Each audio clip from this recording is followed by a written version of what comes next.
Hey, how's it going, everybody? Welcome back to Art of Creation Homestead. My name is Jason, and for those of you who are not aware, we operate on a half-acre property. Okay, we only have a half-acre lot here, and we only use the back half of our lot. It's just the backyard.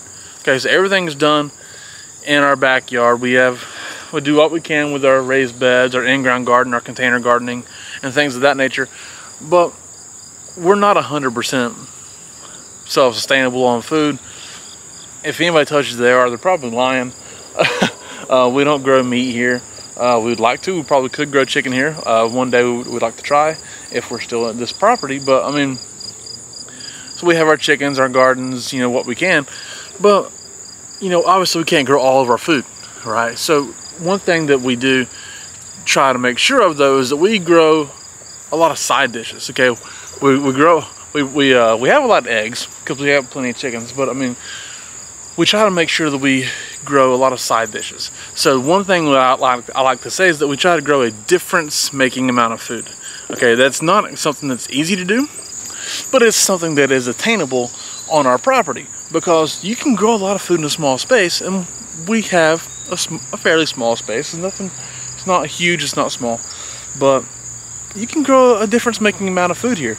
And you do that for us, we do that by diversifying the amount of vegetables that we do grow. For those of you who haven't watched us that often, maybe you don't realize we grow a lot of green beans. I love green beans, so therefore we need to grow a lot of green beans.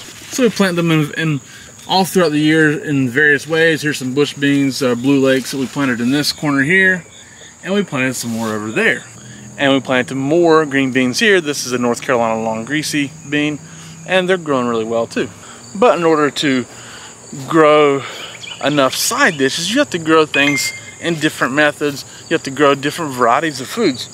And you know what? It's not always about just growing side dishes for your meal. Sometimes you can grow other things as well, like popcorn.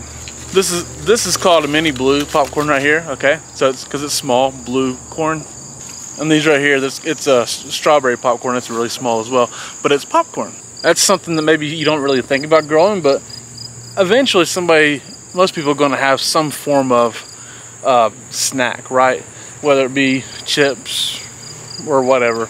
But popcorn, you can grow in a small space. That's quite a bit of popcorn we've grown right there, and just like 20 square foot. It's not much at all, really. So if you're looking to grow food in your backyard and make a difference with the food that you grow, you gotta think, okay, look, I can't grow all my food back here. It's not possible. Heck, I mean, you can't grow wheat back here to grind your own flour. You can probably grow small amounts, but unless you're just looking to let's say the heck with all your space at all, which we don't do because we may not want to stay this property, so we want to kind of make it sellable, right? But if you're staying where you're at and you're done where you're at, hey, think about what you can do with your space to grow a difference-making amount of food, right? So that's what we've done here.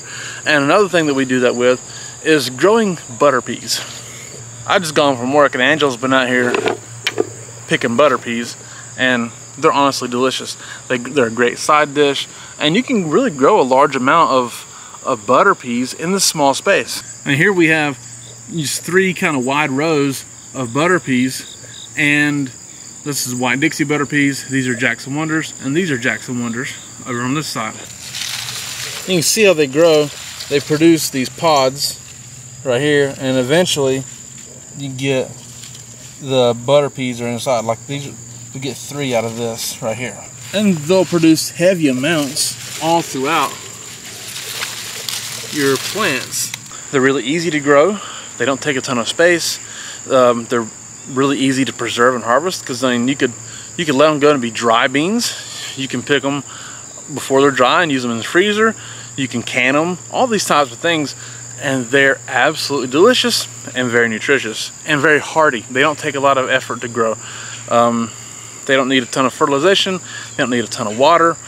They can handle the heat. In fact, they love heat. They've grown a lot in the deep south, especially. But here we are in Southwest Ohio and can grow plenty.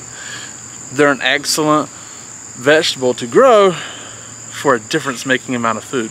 And all you do is when You search through them, you find a good fat one. See that one? Well-defined butter peas inside of it. You just simply snap it off and you got yourself a good butter pea, and you have to go inside and shell them later. And here we got this Jackson Wonder butter peas, and it's not doesn't look like a crazy amount. There's still plenty in there to be had, but it's something that we can go and harvest some, you know, and take them in, shell them out, and put them in the freezer, and just keep adding to that bag, and keep adding to that bag, and getting more bags and whatever. And that makes a difference in your food. That's a difference-making amount of food that you just grown over the course of the season. And these Jackson Wonders, by the way, are beautiful. They're purple, like purple pods, kind of like marbled and purple in a cream color. They're awesome pods. But Angela just takes them and she'll pop them open, shell them out, and maybe not all of them are that color. Some of them, have gotten too soon, maybe white, but they're still delicious.